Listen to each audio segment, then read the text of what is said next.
এই মুহূর্তে পৃথিবীর কোথাও এক অদৃশ্য সীমান্তের ওপারে বন্দী হয়ে আছে এক ভয়ঙ্কর জাতি, যারা অপেক্ষা করছে মুক্তির দিনের জন্য।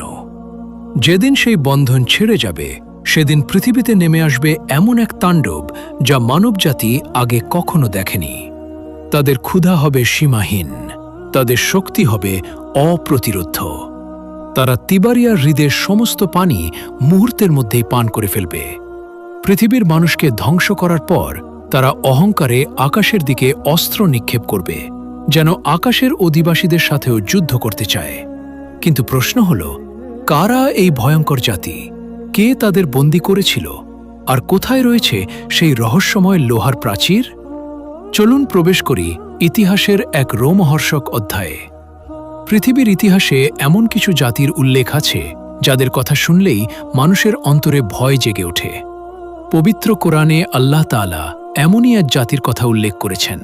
তারা কোনো দানব নয়, কোনো ভিন্ন জগতের প্রাণীও নয়, তারা মানুষেরই বংশধর। কিন্তু তাদের স্বভাব এতটাই ভয়ঙ্কর যে তারা সভ্যতাকে মুহূর্তে ধ্বংস করে দিতে সক্ষম। এই জাতির নাম ইয়াজুজ ও মাজুজ। তাদের সংখ্যা এত বেশি হবে যে মানুষ গুণে শেষ করতে পারবে না। অধিকাংশ ইসলামী ইতিহাসবিদ ও মুফাসসিরদের মতে তারা হযরত নূহ আলাইহিস সালামের পুত্র ইয়াফিসের বংশধর। হাজার হাজার বছর ধরে তারা পৃথিবীর এক গোপন অঞ্চলে অবরুদ্ধ হয়ে আছে। কিন্তু কোথায় সেই জায়গা? কিভাবে তারা বন্দী হল? পবিত্র কোরআনের সূরা আল কাহাফে আল্লাহ তাআলা এক মহান শাসকের কথা উল্লেখ করেছেন। তিনি ছিলেন ন্যায়পরায়ণ, শক্তিশালী এবং আল্লাহর অনুগত এক বাদশাহ। তার নাম যুলকারনাইন। তিনি পৃথিবীর বিভিন্ন অঞ্চল ভ্রমণ করতেন সত্য ও ন্যায় প্রতিষ্ঠার উদ্দেশ্যে। একসময় তিনি পৌঁছে গেলেন দুই বিশাল পর্বতের মাঝখানের এক দুর্গম ভূখণ্ডে। সেখানে বসবাসকারী লোকেরা ছিল আতঙ্কে দিন কাটানো অসহায় মানুষ। তারা যুলকারনাইনের কাছে এসে কাঁপা কণ্ঠে বলল, হে যুলকারনাইন, পাহাড়ের ওপাশে ইয়াজুজ ও মাজুজ নামে এক ভয়ঙ্কর জাতি বাস করে। তারা আমাদের গ্রাম ধ্বংস করে দেয়, ফসল নষ্ট করে, সম্পদ লুট করে এবং মানুষ হত্যা করে।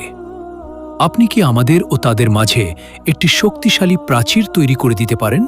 যুলকারনাইন বললেন, আমার প্রতিপালক আমাকে যে শক্তি ও ক্ষমতা দিয়েছেন তাই আমার জন্য যথেষ্ট। তোমরা শুধু শ্রম দিয়ে সাহায্য করো। আমি তোমাদের ও তাদের মাঝে এমন এক বাধা নির্মাণ করব যা তারা অতিক্রম করতে পারবে না। এরপর শুরু হলো ইতিহাসের এক বিস্ময়কর নির্মাণ কাজ। বিশাল বিশাল লোহার খণ্ড এনে দুই পাহাড়ের মাঝখানে স্তূপ করা হলো। ধীরে ধীরে সেই স্তূপ পাহাড়ের সমান উঁচু হয়ে গেল। তারপর যুলকারনাইন নির্দেশ দিলেন আগুন জ্বালানোর জন্য। বিশাল হাপরের মাধ্যমে আগুনে ফুঁ দেওয়া হতে লাগল যতক্ষণ না লোহা অগ্নির মতো লাল হয়ে ওঠে। এরপর তিনি বললেন, এবার গলিত তামা ঢেলে দাও। গলিত তামা লোহার উপর ঢেলে দেওয়া হলো, ফলে সেই প্রাচীর হয়ে উঠল আরও শক্ত ও অটুট। ইয়াজুজ ও মাজুজ সেই দেয়াল টপকাতে পারল না, এমনকি ভেদ করতেও ব্যর্থ হল। তারা আটকা পড়ে গেল এক অন্ধকার সীমান্তের পেছনে। কিন্তু এখানেই শেষ নয়। হাদিসে এসেছে, ইয়াজুজ ও মাজুজ প্রতিদিন সেই প্রাচীর ভাঙার চেষ্টা করে। সকাল থেকে সন্ধ্যা পর্যন্ত তারা দেয়াল খুঁড়তে থাকে। যখন তারা এতটাই কাছে পৌঁছে যায় যে সূর্যের আলো দেখা যায়, তখন তাদের নেতা বলে, আজ থাক, আগামীকাল এসে বাকিটা ভেঙে ফেলব। কিন্তু তারা ইনশাআল্লাহ বলে না, আর আল্লাহর ইচ্ছায় পরদিন সকালে এসে দেখে দেয়ালটি আবার আগের মতো মজবুত হয়ে গেছে। এভাবেই যুগের পর যুগ তারা চেষ্টা চালিয়ে যাচ্ছে। কিন্তু একদিন আল্লাহর নির্ধারিত সময় এসে যাবে। সেদিন তারা বলবে, ইনশাআল্লাহ আগামীকাল আমরা এটি ভেঙে ফেলব। পরদিন এসে তারা দেখবে দেয়ালটি আগের মতোই ভাঙা অবস্থায় রয়েছে। আর সেদিনই শুরু হবে মানবজাতির জন্য এক ভয়াবহ পরীক্ষা।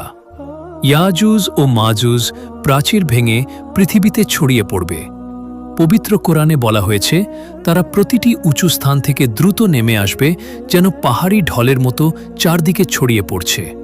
তাদের সংখ্যা হবে এত বিশাল যে প্রথম দলটি তিবারিয়া হ্রদের পাশ দিয়ে যাওয়ার সময় পুরো হ্রদের পানি পান করে ফেলবে।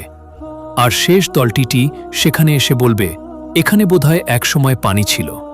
পৃথিবীর সম্পদ দ্রুত ফুরিয়ে যেতে শুরু করবে, খাদ্য সংকট দেখা দেবে, মানুষ আতঙ্কে জীবন কাটাবে। সেই সময় পৃথিবীতে উপস্থিত থাকবেন হজরত ঈসা আলাইহিসসালাম। তিনি দাজ্জালকে হত্যা করার কিছুক্ষণের মধ্যেই এই ফিতনার সূচনা হবে। আল্লাহর নির্দেশে হজরত ঈসা আলাইহিসসালাম মুমিনদের নিয়ে তুর পাহাড়ে আশ্রয় নেবেন, কারণ ইয়াজুজ ও মাজুজের মোকাবিলা করার ক্ষমতা তখন কারও থাকবে না। তারা অহংকারে আকাশের দিকে অস্ত্র ছুঁড়ে বলবে, আমরা পৃথিবীর মানুষদের পরাজিত করেছি, এবার আকাশের অধিবাসীদেরও জয় করব। অন্যদিকে পাহাড়ে আশ্রয় নেওয়া মুমিনরা চরম খাদ্য সংকটে পড়বে। তখন একটি পশুর মাথার মূল্য বিপুল সম্পদের চেয়েও বেশি হয়ে যাবে। নিরুপায় হয়ে হজরত ঈসা আলাইহিসসালাম ও তার সঙ্গীরা আল্লাহর কাছে সাহায্যের জন্য দোয়া করবেন। আল্লাহ তাদের দোয়া কবুল করবেন। ইয়াজুজ ও মাজুজের ঘাড়ে নাগাফ নামের এক ধরনের ক্ষুদ্র জীবাণু বা পোকা সৃষ্টি হবে।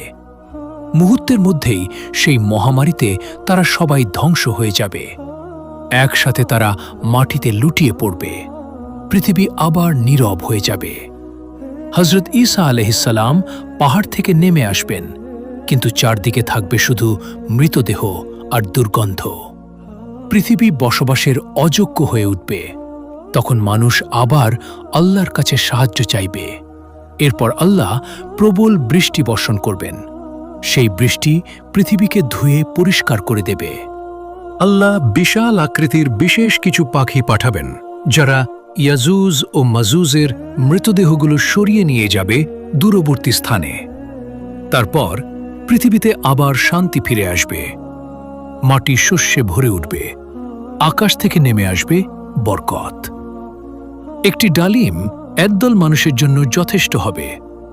দুধে ও ফসলে এত বরকত হবে যে মানুষ অভাবের কথা ভুলে যাবে। ইয়াজুজ ও মাজুজের এই ঘটনা শুধু একটি গল্প নয়, এটি মানবজাতির জন্য এক বড় সতর্কবার্তা। কিয়ামতের দিন ধীরে ধীরে আমাদের দিকে এগিয়ে আসছে। প্রশ্ন হল, আমরা কি সেই দিনের জন্য প্রস্তুত, নাকি এখনো দুনিয়ার মোহে ডুবে আছি? আল্লাহ তাআলা আমাদের সবাইকে শেষ যুগের ফিতনা থেকে হেফাজত করুন। ঈমানের সাথে মৃত্যু নসিব করুন। আমিন। ভিডিওটি ভালো লাগলে শেয়ার করুন, যাতে অন্যরাও এই গুরুত্বপূর্ণ বিষয়টি জানতে পারে।